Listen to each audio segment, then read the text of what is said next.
SPA ka përfunduar hetimet për një fraksion të dosjes së inceneratorit të Elbasanit, ku mes pandeurve është edhe ish-zëvendës kryeministri Arben Ahmetaj. Ati janë komunikuar përmes avokatit 3 akuza: korrupsion pasiv, pastrim parash dhe fshehje mos deklarim pasurie. Hetimi përfshiu gjithashtu bashkëjetuesen e Ahmetajt, ish bashkëshorten dhe shtetas të tjerë të përfshirë, mes të cilëve Klodian Zoto e Mirel Mërtiri. Fraksioni i dosjes u nda nga procedimi kryesor i inceneratorit të Elbasanit dhe u hetua nga prokurorët e posaçëm Altin Dumani, Enkeleda Milonaj dhe Bledar Maksuti. Ahmetaj është shpallur në kërkim që prej korrikut 2023, ndërsa SPA ka vendosur sekuestron mbi disa prona të tij dhe familjarëve të tij, ndërkohë që ish numri 2 i qeverisë e ka deklaruar madje edhe vendodhjen e tij dhe e ka sfiduar publikisht drejtësinë.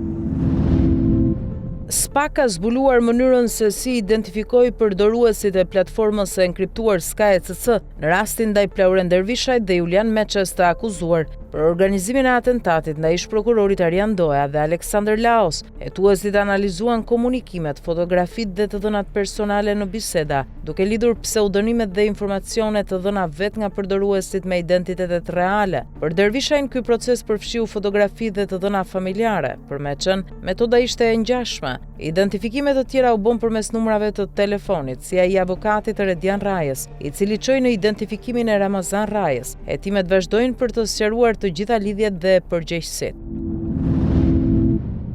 SPA ka kërkuar burgim të përjetshëm për Altin Hajrin, të akuzuar për rrëmbim ose mbajtje peng, ku ka ndodhur vdekja e Young Prengës, pjesë e një grupi të strukturuar kriminal. Mbrojtja e të pandeurit ka paraqitur kundërshtimet përfundimtare, duke theksuar se Hajri nuk ka pasur asnjë përfshirje në planin kriminal. Avokati Aranit Roshi argumentoi se Hajri ka qenë në Holland kur ka humbur lënda narkotike, nuk ka komunikim apo marrëveshje me rrëmbyesit, nuk ka patur dieni për veprimet e tyre dhe veprimet e tij në ambientin e lokalit ishin për të mbrojtur familjen dhe klientët, duke dhënë ujë dhe larguar familjarët. Sipas mbrojtjes, nuk ekziston asnjë provë që ai të kishte planifikuar, organizuar apo drejtuar rrëmbimin. Edhe regjistrimet nga komunikimi enkriptuar janë të paplota ose të manipuluara. Gjykata ka vendosur të shpallë vendimin më datë 24 mars.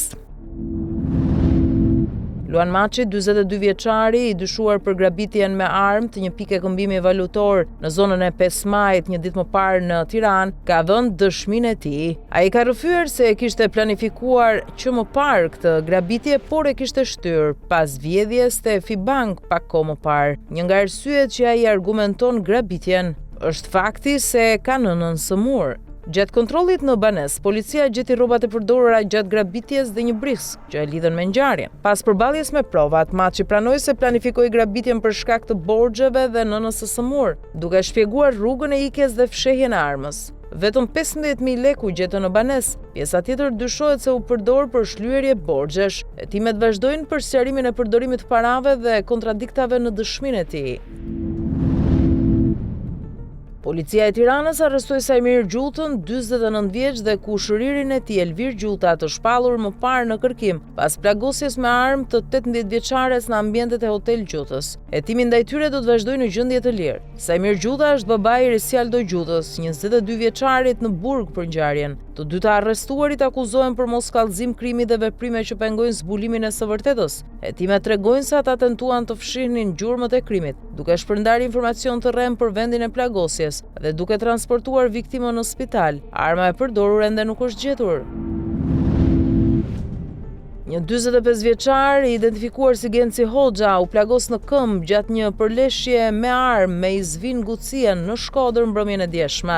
Konflikti sipas Gucis nisi nga një shërbim në servisin e tij, ku Hoxha kishte paguar për një verifikim teknik dhe kishte kërkuar pjesë të përdorura për makinën. Gucia pretendon se Hoxha e kishte ofenduar dhe më pas tentoi ta godiste, ndaj ai hapi zjarr për vetmbrojtje. Hoxha mohon çdo provokim, duke thënë se takimi ishte për sqarim dhe Gucia e qelloi pa arsye. Policia sekuestroi pistoletën dhe gzhojen nga vendi i ngjarjes. Hetimet vijojnë për të sqaruar rrethanat e plota dhe përgjegjësitë e incidentit. Mbrëmjen e djeshme, hyrjet dhe daljet e Vlorës u blinduan nga forca të shumta policie, përfshirë policinë e Vlorës, forcën e ndërhyrjes së shpejtë dhe policinë rrugore. Pikat e kontrollit u vendosën në akset kryesore, me fokus tek automjetet me xhama të zinj, automjetet e reja dhe personat që ngjallnin dyshime. Efektivët kryen verifikime të detajuara të dokumentacionit, automjeteve dhe personave, duke synuar parandalimin e veprimtarive të paligjshme dhe rritjen e sigurisë në qytet. Kontrolli i befasishëm dhe prezenca e forcave të rendit synojnë të forcojnë mbikëqyrjen e lëvizjeve në Vlorë. Një transport me rreth 1.5 ton çokoladata u bllokua në degën doganore të Kapshticës pasi nuk kishte dokumentacion shoqërues dhe nuk ishte deklaruar. Kontrolli i automjetit zbuloi 566 kuti me çokolata, të cilat sipas autoriteteve synonin tregun pa kryer detyrimet ligjore. Drejtoria e antikontrabandës ka nisur procedimin penal dhe po vijon verifikimet për zbardhjen e plotë të rastit. Para ditën e sotme, disa nxënës të moshave 15 deri 17 vjeç u përfshin në një konflikt fizik në shkollën e fshatit Shëna Vlash. Një 15 vjeçar pësoi dëmtime të lehta, ndërsa ndërhyrja e oficerit sigurisë dhe stafit pedagogjik ndaloi për shkallëzimin e sherrit. Policia shoqëroi të miturit në komisariat për veprime hetimore, në prani të psikologut, prindërve dhe përfaqësuesve ligjor. Hetimet vijojnë në drejtimin e prokurorisë. Në rajonin Eichsfeld të Thüringenit në Frankfurt, policia zbuloi një plantacion profesional kanabisi dhe arrestoi një 43 vjeçar shqiptar, i dyshuar si drejtues i tij. Operacioni u zhvillua nga policia kriminale e Nordhausen, policia e gatshme e Thüringenit dhe forcat speciale, duke bllokuar rrugën kryesore nga ora 6 deri në 11 të mëngjesit. Në të njëjtën kohë u kontrollua edhe banesa e pronarit pranë Frankfurtit, ku u gjetën disa persona por pa arrestime. Hetimet po kryen në bashkëpunim me prokurorinë e Mühlhausen. Autoritetet dyshojnë për lidhje me aktivitetet e mafjes shqiptare. Ndërsa këtë janar, policia zbuloi plantacione të ngjashme në Eichsfeld dhe Smerdha. Seanca gjyqësore për vrasjen e studentes shqiptare Ilaria Sula në Itali përfundoi pas 6 orësh dëgjimi të nënës së autorit Mark Samson. Norsman La Paz u dënua me 2 vite burg për komplot të rënduar për fshehjen e kufomës, ndërsa kërkoi të afrohej për t'i kërkuar falje prindërve të viktimës, por u refuzua. Në dëshminë e saj, Man La Paz rrëfeu se kishte dëgjuar grindjen mes të birit dhe Ilarias, se pa gjakun dhe trupin e viktimës dhe ishte përpjekur të ndihmonte me pastrimin e dhomës dhe hedhjen e sendeve të viktimës. Prindrit e Ilarias reaguan ashpër, duke pyetur pse nuk ndërhyri më herët për të shpëtuar vajzën e tyre. Mark Samson akuzohet për vrasje me paramendim. Sipas hetimeve, ai e goditi 3 herë në qafish të dashurën, futi trupin në valixhe dhe e hodhi nga një shkëmb. Seanca e ardhshme do të zhvillohet më 17 mars me dëgjimin e të pandehurit.